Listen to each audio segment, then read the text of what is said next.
Okay, we're going to talk about with these three nuts. We have one nut here, one nut here, one nut here. And so what I'm going to do right now is I'm going to go ahead and get this on here.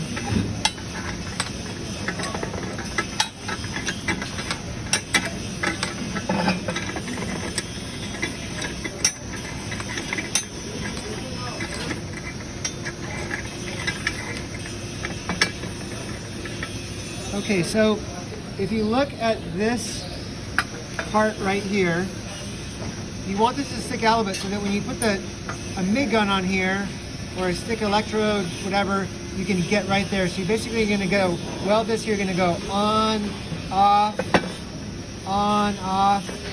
you're going to rotate that. So you're going to weld that by having it rotate.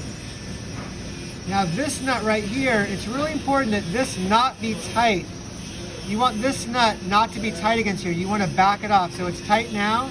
I'm going to back it off like a half turn. So now it's a little loose because you want this nut and this nut to be welded to the all thread here.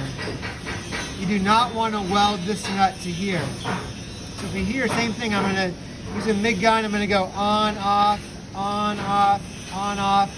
Or you could do it continuously and have your hand rotate it like this, okay? So again, the big mistake students make is that you do not want to have these two nuts tight.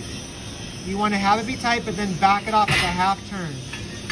So again, welding here, welding here to here, and then on this nut right here, we're going to weld this nut not to the all thread, but we're going to weld it to the plate here. So I'm going to get this thing kind of tight here, and again do some spot welds like on, off, on, off, on, off, or you could try and do continuous like on and rotate, you know, like that.